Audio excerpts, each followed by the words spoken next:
Okay, so this is our last lesson before Pesach. So we're going to be speaking about something that is Pesach related. So not based on the parsha, but looking at some of the ideas of Chassidus that relate to the Pesach Seder. So we know that the Pesach Seder is one of the highlights of the year, one of the most important nights of the year. And everything we do on the Seder night is filled with symbolism. So all of the minhagim, all of the halachas, all of the things that we have on the Seder table, everything has messages, deeper layers of understanding, reasons, and explanations, ranging from the literal all the way to the sod, to the esoteric, the Kabbalah, the Pnimis HaTorah. And it's a night where it's a night of Kedusha. It's a night of Kedusha and a night of Ruchnius. So what we're going to be looking at is the numerology associated with the Seder and how Chassidus understands that. If I were to ask you what number is associated with the Seder? The number 4. We have 4 questions, Manishtana. We have 4 cups of wine. We have the 4 sons, which we mentioned in the Seder.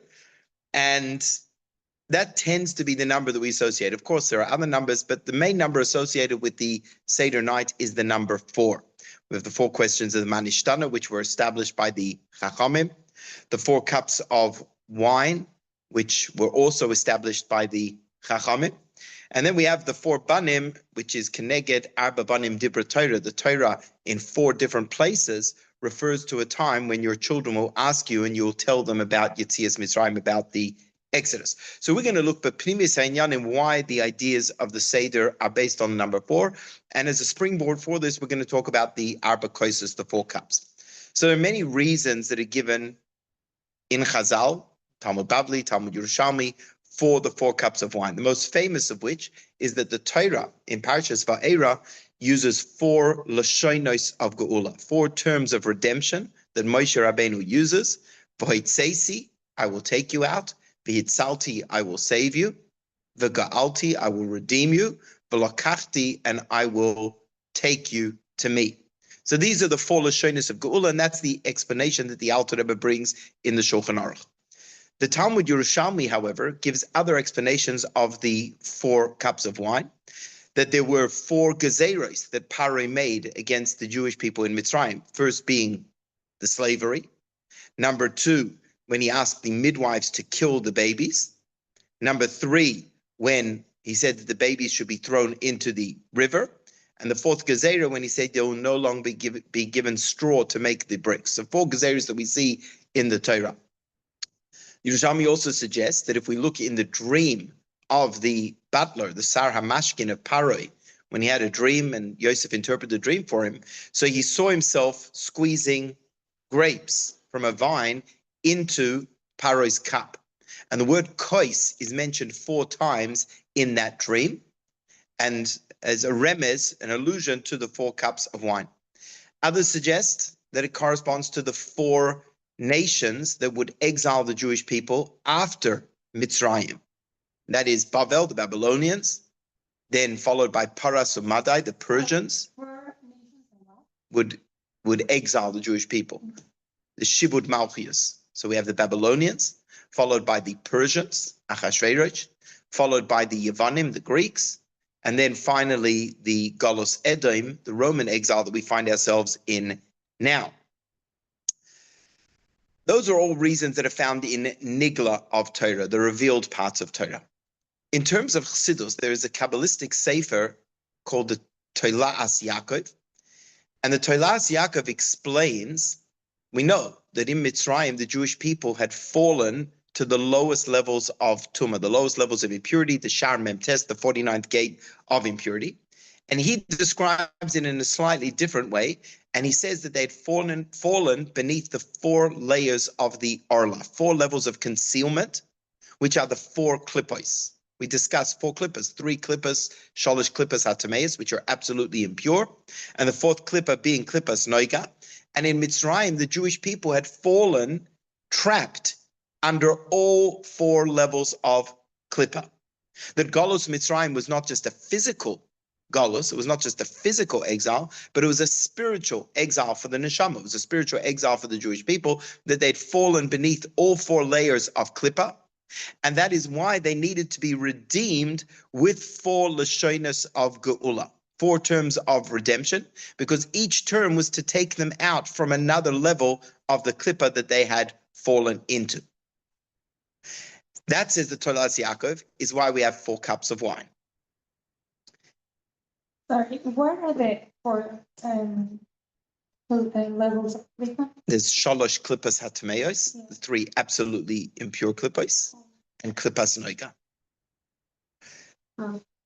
In the writings of Pri Eitz Chaim, which are the teachings of the Arizal, he gives a different explanation of the 4 cups of wine, and says that they correspond to the 4 worlds, Atzilus, Bria, Yetzira, and Asiya, which are the 4 worlds in Seder Ishtalshelus, the 4 general worlds in the process by which Hashem created the world from his infinite light to be a limited, finite world.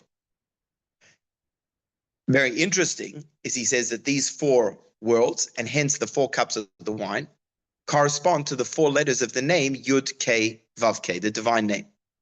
The Yud is the first letter, that is the world of Atzilus, and that is the first cup of wine.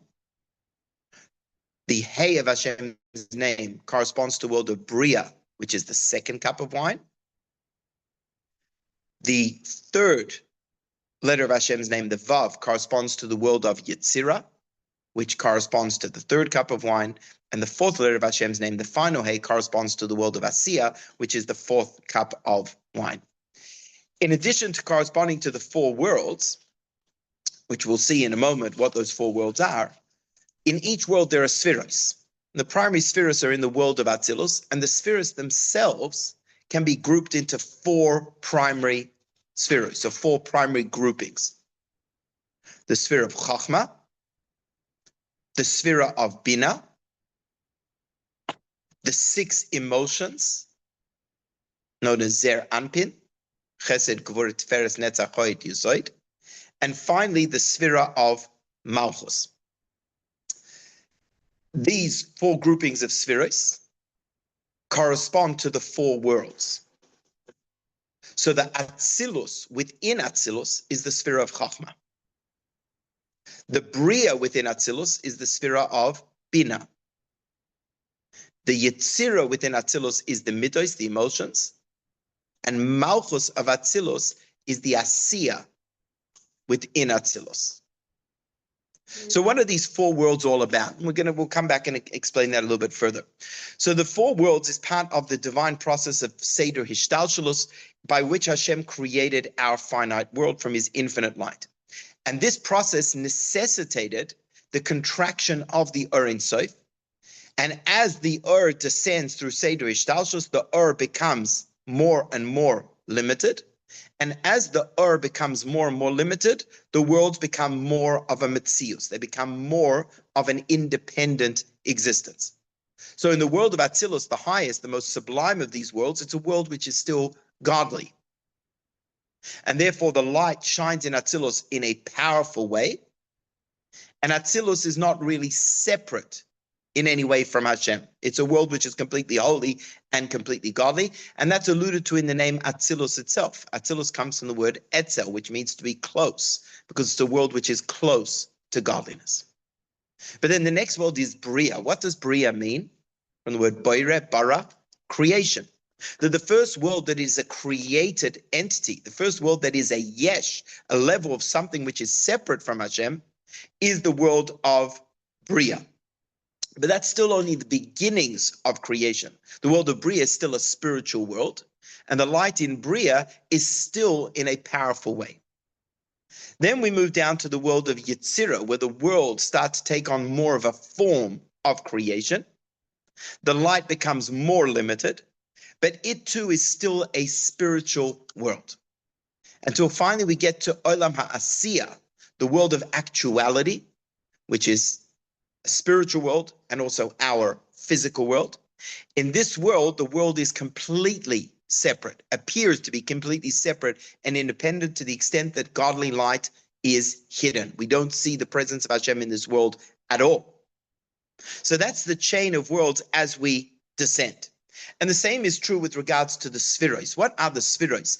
The spheroids you could describe as the building blocks of creation. These are the tools, so to speak, through which Hashem shines his light in order to create. And it follows the metaphor within our own psyche. Hashem created, as we say, Hashem created us in his image. What does it mean Hashem created man in his image?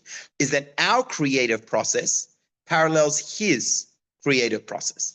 In our creative process begins with chachma, when we have an idea, a perception, an idea. That's the start of the creative process. But in that state, the idea is still just very general.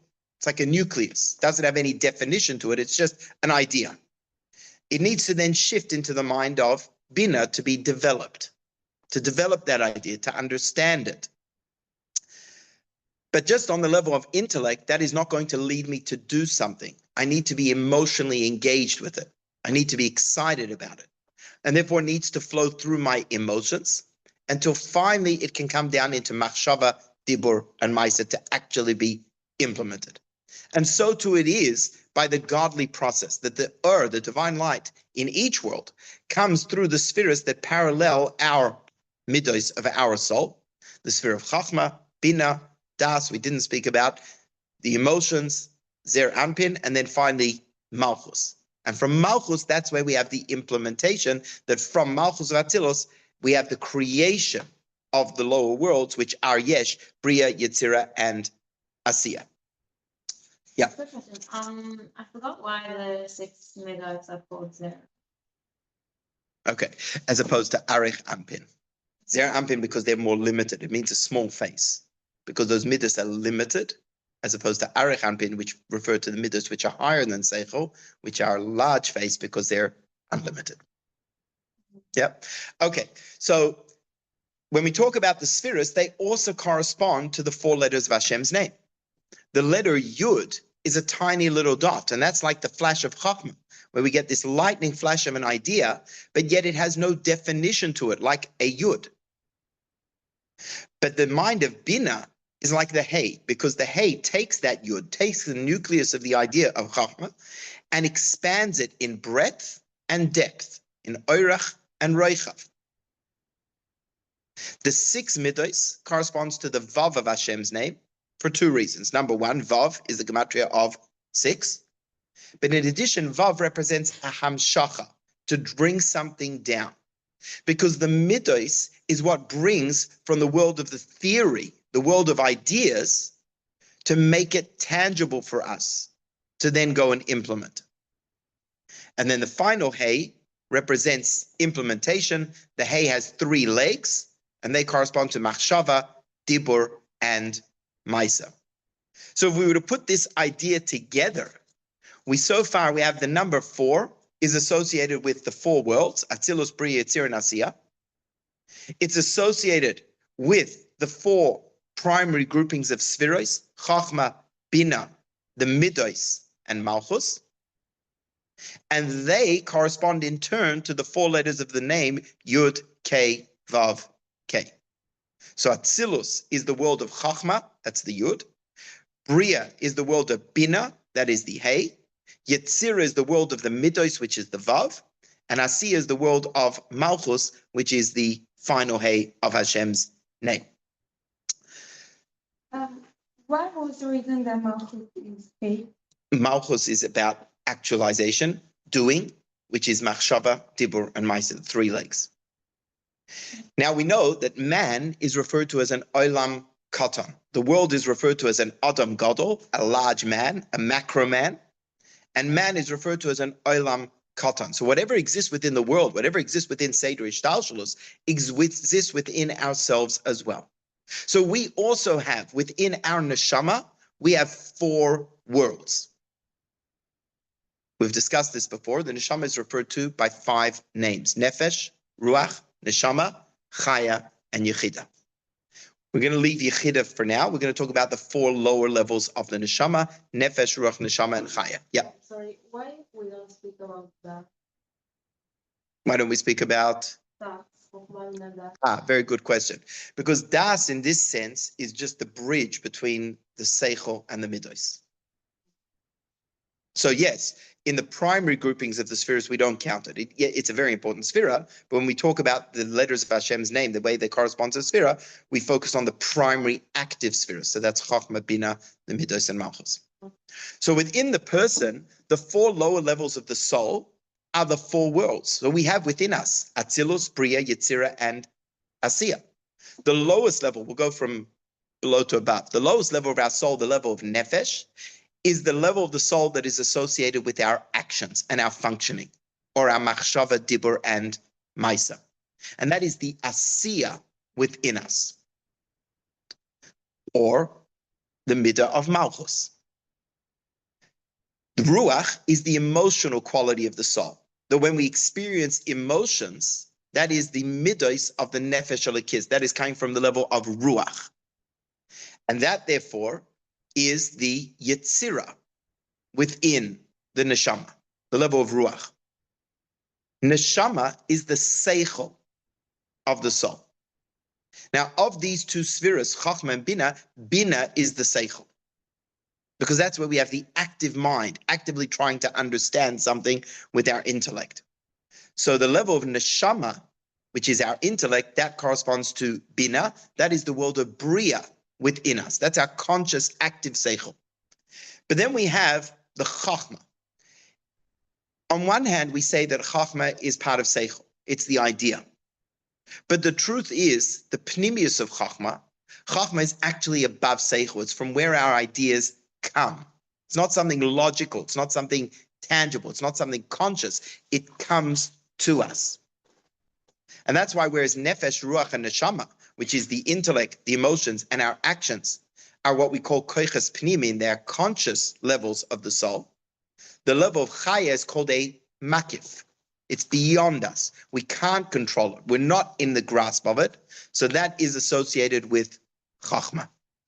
So we have these four levels within our soul, and these are the 4 cups of wine according to the teachings of the Arizal, the Tolas Yaakov, the Shalah, and others.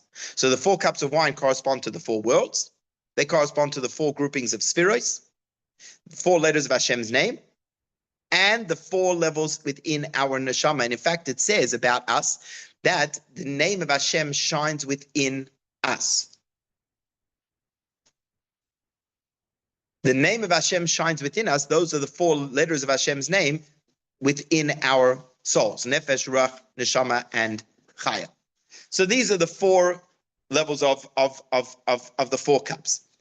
Now, one of the other ideas of the 4 cups, and we spoke about this when we learned about the Mizbech HaKtoros. If you remember, we spoke about the incense altar, is that we have 5 senses, right? We have the sense of touch, which is the lowest of our senses, sense of taste, the sense of sound, the sense of sight, and then the sense of smell. And at the time of Eitz Hadas, I think we spoke about this. At the time of Eitz Hadas, Chava and Adam corrupted 4 out of the 5 senses. 4 of the 5 senses became corrupt. Because the Pasuk says, Vatera ha'isha, that the woman saw that the fruit is pleasing to the eye. And in doing that, she corrupted the sense of Vatera, the sense of sight. Vatikach mipirioi, she took the fruit and corrupted the sense of touch, taking the fruit. Vatoichal, she ate and corrupted the sense of taste. And then it says that Adam and Chava were hiding. It says, Vayishmu, they heard the voice of Hashem in the garden and they hid. And by ignoring Hashem's voice that they heard, they corrupted their sense of sound.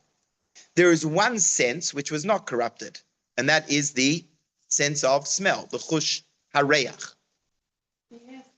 And that's why the sense of smell is associated with the neshama as opposed to the body. That's why we smell besamim on Motzei Shabbos, because that's something which the neshama, only the neshama benefits from fragrance, and not the guf, not from the body. So on one hand, we've said that the number 4 is a very lofty thing. It's the letters of Yud Kei Vav Kei. It's 4 levels of the neshama. it is the four worlds, it's the spheros. But at the same time, the Tolas Yaakov said that the number 4 is associated with the 4 klippos, right? The 3 shalosh klippas atameus and klippas noiga. And therefore, when we look in the writings of the Mukabalim, the number 4 is a number which is associated with negativity and corruption. So, for example, there are 4 different types of colors, shades of tsaras. And tsaras obviously is a negative affliction. So 4 is associated with tsaras. 4, as we mentioned before, is associated with the 4 exiles of the Jewish people. Bavel, Paras, Persia, Yavan, Greece, and Edom, Rome. 4 is associated with damages. The Gemara in Masechta Baba Kama talks about Arba Avos Nezikin. There are 4 general categories of damages, that if you have property that damages someone else, and that is a fire, a pit, if your ox tramples on someone's property, or if your ox or animal consumes, eats someone else's property. So 4 is associated with Nezikin, damages. Again, it's something negative. We have 4 rivers in the beginning of Bereshis. There was one river that went into Gan Eden, and then it splits into 4. And that idea of splitting represents separation. As opposed to beforehand there was oneness, it now splits into 4. There are 4 types of blood, which is impure.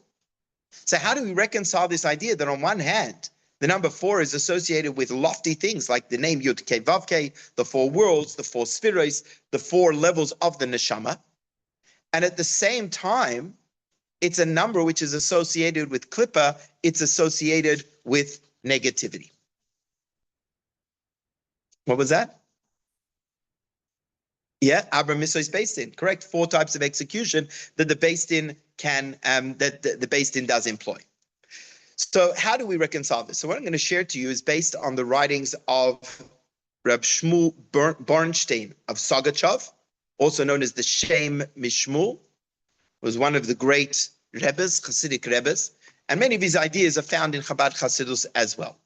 And he explains as follows, that the 4 levels of the soul, Nefesh, Ruach, Neshama, and Chaya, which correspond to Malchus, Midos, Bina, and Chachma, or the 4 worlds of Atzilus, Bri, Yitzir, Asiya, the 4 levels of Yud, K, Vav, K. All of these correspond to the lower 4 senses of sight, sound, taste, and touch that became corrupted. So this is like related to the purpose that. Correct. So the lower 4 levels of the neshama, and therefore by extension, the 4 spheros and the 4 worlds, are able to be affected by the klippos. They're able to be affected by the klippos. They are able to be corrupted. And that is alluded to in the fact that the Chet Eitz Hadas affected these lower 4 senses. But there's one sense which is not corrupted. And that is the sense of smell, which we'll come back to in a moment. Exactly. That is the Yichido, the Etzem of the Neshama, which cannot be corrupted. So the Avnei Nezer, sorry, not the Avnei Nezer, the Shem Mishmul says that in Golus Mitzrayim, representing the spiritual Golus of the Neshama, which is as a result of sin, like the Chet Eitz Hadas, causes that the 4 letters of Hashem's name within us should be nistalek. It says something very interesting. The pasuk says, "V'ra'u kol amei haaretz ki shem Hashem nikra alecha v'yaru mimeka." The nations of the world will see that the name of Hashem is called upon you and will be afraid of you. The Rebbe said this refers, the Gemara says this refers to Tefillin, and that's why the Rebbe made the campaign of Tefillin before the 6-day war, so that our enemies will be afraid. But on a deeper sense, this is referring to the Yud K, Vav K within us. But when we sin, so to speak, it corrupts and drives away the divine name from within us, and then we fall trapped within the 4 klippos.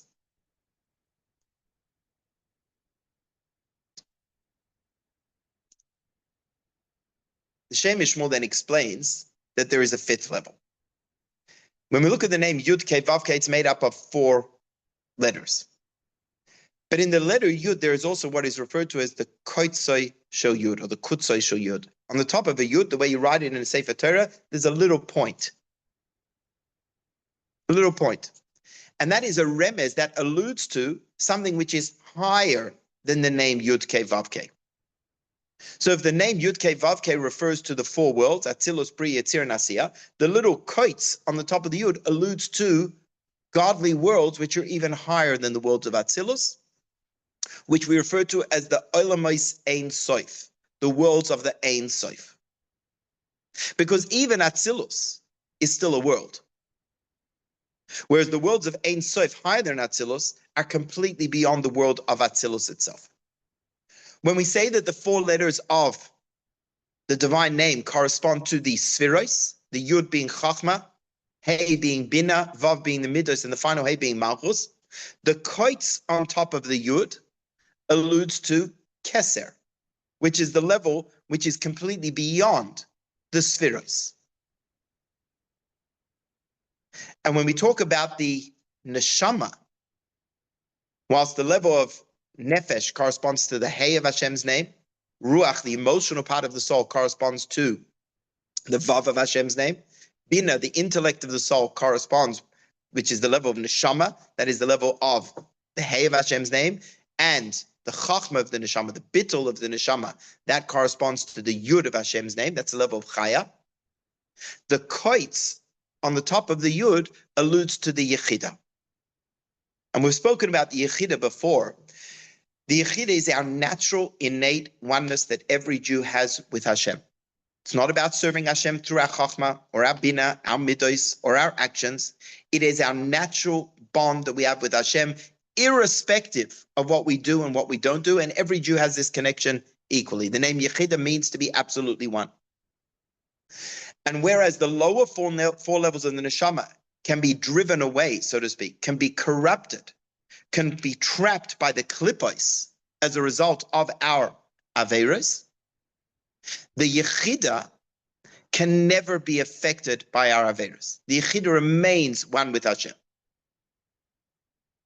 But just as if you were to erase the Yud of Hashem's name, that koitz would disappear as well.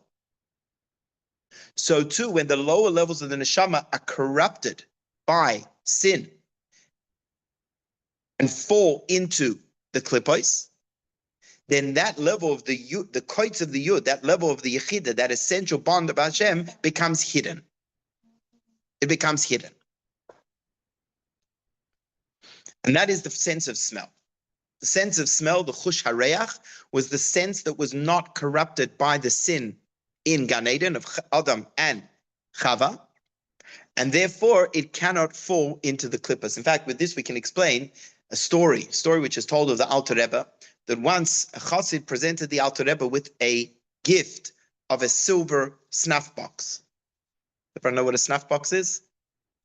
It's a box that has like powdered tobacco in it, and you snuff it, you sniff it up.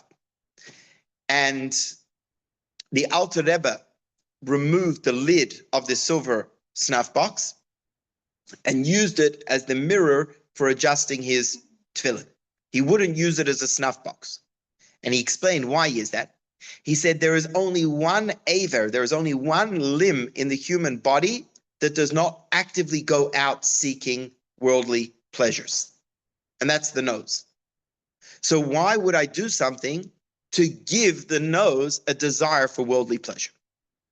The reason our sense of smell does not go actively pursuing worldly pleasure is because the chush hareach was not corrupted by the chet eitz hadas, which was about the pursuit of worldly, physical maturity pleasures. So in Galus Mitzrayim, which represents the spiritual Galus of the neshama, we can now understand why there were 4 decrees of Paroi, why they fell underneath the 4 levels of Klippa, because the lower levels, 4 levels of the neshama, the lower koiches of the neshama became trapped and imprisoned and enslaved by the klippos. And in order to make a tikkun, which is a tikkun for the Chet Eitz Hadas, there was supposed to be in Mitzrayim for 400 years. 100 years to fix each of those four levels of the neshama, each of those four senses that had been corrupted. If they would have done 400 years in Mitzrayim, we would have been completely perfected. We would have gone straight to Mashiach.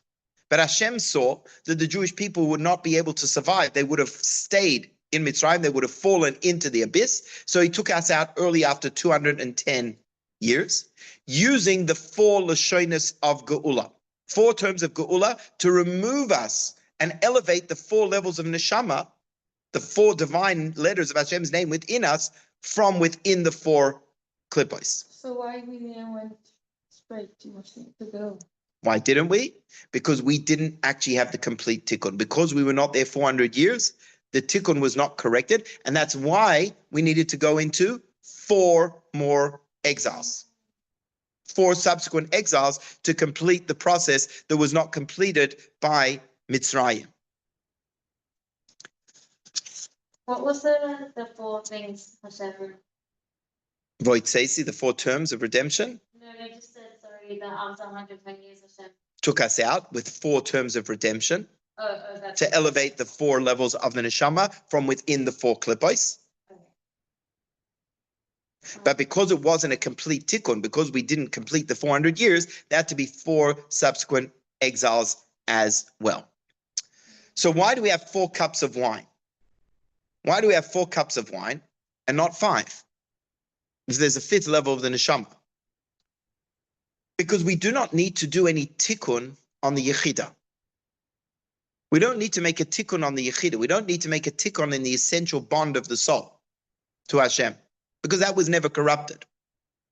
The tikkun that we need is in the lower 4 levels of the neshama, chachma, bina, midos, and malchus, nefesh, ruach, neshama, and chaya.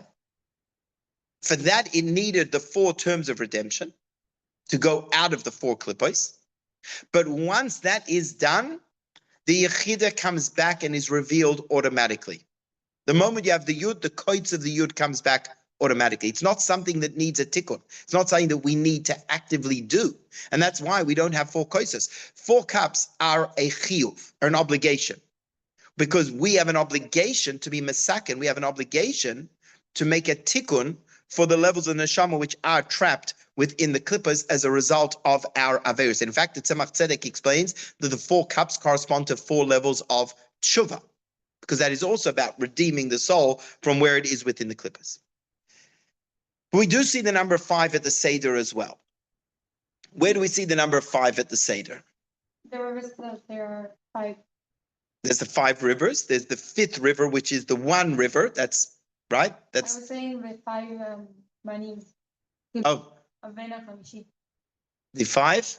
So yes, Ben HaChamishi, no?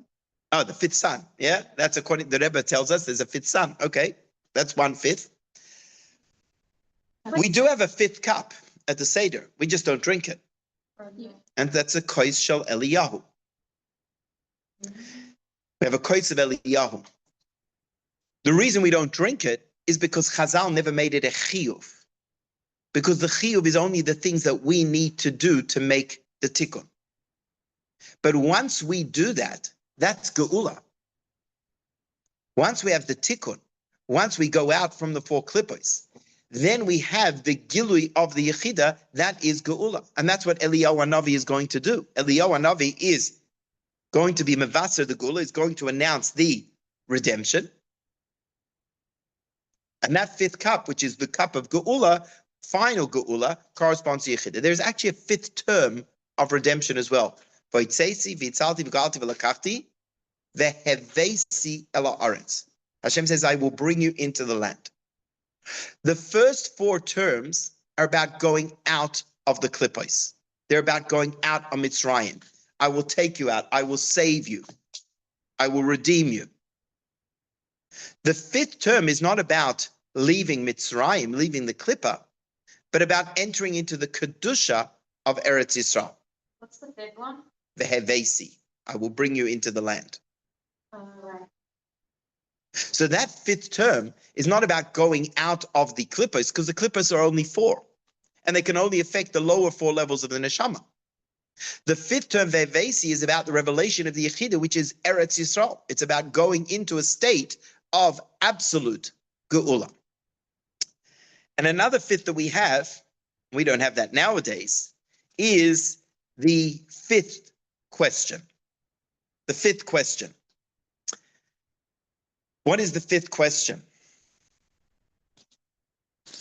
In the times of the Beis HaMikdash, they asked a question that we don't ask anymore. And that is, on all other nights, we eat meat that is cooked, stewed, or roasted.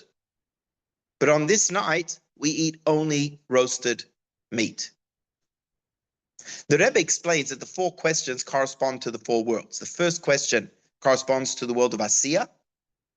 That's Matbilin. The second question corresponds to the world of Yetzirah. That's the question about Matzah. The third question about Mara corresponds to the world of Bria. And the 4th question of reclining, which is freedom, corresponds to the world of Atzilus. But the very idea, number one, that there's a question, the idea of a question represents a klippa because it means that something's not understood. Right? So really, you can only have questions in the 4 worlds which have an associated klippa. In fact, the Rebbe writes that there is a klippa of Atzilus. But the level of beyond Atzilus, like the Yechidah, has no klippa. We know that counter to our Nefesh Elikis, we have a Nefesh Bahamas. Just like the Nefesh Elikis has Machshava, Dibur, and Maisa, which are about serving Hashem, the Nefesh Bahamas has Machshava, Dibur, and Maisa, which is about serving ourselves. Just as the Neshama has emotions, Ruach, the Nefesh Bahamas has a Ruach, has emotions. Just as the Nefesh Elikis has Seichel, has Bina, the Nefesh Bahamas has Bina. And just as the Nefesh Elikis has Chaya, which is Chachma, the Nefesh Bahamas has Chaya as well. But the Nefesh Bahamas does not have a Yechidah. Because the Nefesh Bahamas coming from Klippa has no essential connection to Hashem. So that's the idea of a question. A question represents a concealment. So the 4 questions is because the 4 worlds, the 4 letters of Hashem's name, the 4 lower levels of the neshama can be concealed. That's the idea of a question. However, the 5th question is associated with Geula. That's the idea of the Korban Pesach, which represents Geula as well. So the number 5 represents a level which is beyond corruption. And when we touch that, that is true, complete Geula. But because it never got corrupted, because it was never corrupted, that's why there is no obligation of a 5th cup. We don't drink a 5th cup. It's there on the table, but it's not something that we have to do because it's not does not require a tikkun. It remains in its purity. So how does this relate to the 5th son? Yep. We don't say in China that everything has the Chachmot inside, and that's why, like, when we do like the regular, it's just in what food you have to review. Right, correct.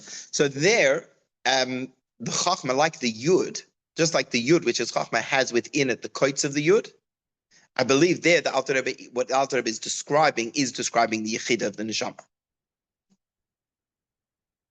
But you discuss it in terms of Chachma. So how does this relate to the sun? So we know that we have 4 sons at the Seder. Interesting, the 4 sons also correspond to the 4 cups of wine. Okay, interesting idea. Each of the 4 cups we do a different mitzvah with. Right? The first cup of wine we use for Kiddush. That's the sphere of Chachma because the sphere of Chachma is Kodesh. Kodesh means above and beyond. The second cup of wine is the Sipur Yetzias Mitzrayim, where we tell over the Haggadah, and speaking and elaborating and explaining is Bina.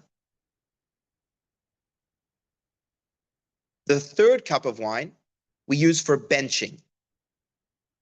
We bench, we bless Hashem who has given us food, Hazanis ha'olam kulo b'tuvoi, b'chein b'chesed. Chesed is the first of the middos, is chesed. It's the most dominant of all of the middos. So the third cup of wine corresponds to chesed. And finally, Hallel, which is a mitzvah with the mouth, corresponds to the sphera of Malchus, which is the lower letter of Hashem's name. These 4 worlds and the 4 letters and the 4 cups also correspond to the four sons. The Chacham is the world of Atzilus. There's a machloikas in Sifrei Kabbalah who the Rasha corresponds to. Some say that the Rasha corresponds to the world of Bria. Others say the Rasha is the lowest world, which is the world of Asiya. And then the others, the Tam She'eni Delisha, also parallel the remaining two worlds, depending how we count it. It's machloikas between the Arizal and Rav Yaakov Emden, the Yavitz. But just as when we talk about the four worlds, there's the fifth, which is beyond them. Just as when we talk about the Spheros, there's Keser, which is beyond them. Just as when we talk about four levels of the Neshama, there's the Yechida, which is beyond them. There's also a level which is beyond all four of the sons. The Frierdiker Rebbe points out something very interesting. When we list the four sons in the Torah, in the Haggadah, we say, Keneged Arba Banim Dibra Torah, Echad Chacham, Echad Rasha, Echad Tam, Ve'echad She'eni Yodeh Lisha. The Haggadah could have just said, Arba Banim Dibra Torah, Chacham, Rasha, Tam, She'eni Yodeh Lisha. Why do we say Echad Chacham, Echad Rasha? Says the Frierdiker Rebbe, because each one of the sons has their Echad, has the Echad. What is the Echad? The Yechida. Echad means one, Yechida means one. That every son, not just the Chacham, but even the Rasha, even the one who we say that if you were there, you would not be redeemed, has the Echad, has the Yechida, and that is pure and uncorrupted and is intact. It's hidden and needs to be redeemed, but it is there and it's intact, each of the four sons. So the Rebbe spoke about a fifth son. The Rebbe spoke about the fifth son. And the fifth son is the son who is not even at the Seder. So perhaps we could say as follows. All of the other sons are connecting to Hashem on the Seder night through doing something. They're present. They're there. Now, yes, the Rasha is asking bad questions, but he's at least engaging by doing something. Right? It's with the mind. They're engaging somehow. But the Yid who's not even by the Seder, who's not eating matzah, he's not eating morah, he's not telling over the story of Yetzias Mitzrayim. This is a Yid who wouldn't be at the Seder otherwise. What is his connection to Hashem? Only the Echad. It's his Yechida. So perhaps you could say the fifth son actually brings out the mile of the Yechida more so than any of the other sons. Does that make sense? Because with the other sons, what's revealed in them is their chachma, or their midos, or their machshav de remaisa. They're eating matzah at the Seder. They're doing something. Right? But the real expression of the Yechida is by that Pashat Yid who's not involved at all. He has Yechida. That's all he has. But that's the greatest of all. And that's why it's so important to actually embrace them. And we need to then express that within the mitzvahs of the Seder night. And that is why ultimate Geula, right? So we have the four exiles, right? They were supposed to be in Mitzrayim for 400 years to elevate the four lower senses, the four letters of Hashem's name within us, the four levels of the soul that had been corrupted, like the Eitz Hadas, and fallen beneath the four klippos. That was supposed to be 400 years to effect that tikkun. Hashem took us out because otherwise we would have failed. And as a result of that, we needed to go through four exiles, right? Galus, Bavel, Paras, Yavan, and Edom. But once we've gone through those four exiles and achieved whatever tikkun needs to be achieved, then we'll have the hiskalos of Melech HaMoshiach. And Moshiach is referred to as the Yechida HaKlolis. Because most of us, our Yechida is hidden. Moshiach is someone whose Yechida is his entire being. It's revealed 24/7, constantly. And it's the Yechida which incorporates all of the Yechidas of the Jewish people together. And that's why we find that Moshiach is associated with the sense of smell, the Chush HaReach. The Pasuk says, and we're going to read this on the last day of Pesach, V'arichoi beyiras Hashem, which literally means he will smell or be fragrant with the fear of Hashem. And the Gemara says in Masechta Sanhedrin, what does that mean? That Mashiach will be moirach vadoin. Mashiach will judge with his sense of smell. Not like now, where judges judge with their eyes and with their ears. Moshiach will judge with the sense of smell. And in fact, that is how some of the Chachamim tested Bar Kochba to see whether he was Moshiach or not. Could he judge with his sense of smell? But why is that so important? The Moshiach, wow, what's his greatness? Is that he can judge with his sense of smell. Because the sense of smell is the Yechidah. The sense of smell is the essence of the neshama, and everything associated with Moshiach is about the essence of the neshama. And then we'll have the fifth cup, which is Eliyahu Hanavi, who will come and will announce the coming of Moshiach. And then we'll have the actualization of what we say by the end of the Seder, which is Lashana Abba Yerushalayim. As Friedrich Rebbe says, it doesn't mean we have to wait next year. It means Moshiach will come now and will already be in Yerushalayim for Pesach. And Be'ezras Hashem, we should be zeicha to go out of all of the levels of galus, all of the levels of exile that we're stuck in, and ultimately come to the Vehevesi, to be brought by Hashem into a state of absolute geula with Moshiach and the revelation of our Yechidah. Thank you. I have a quick question on the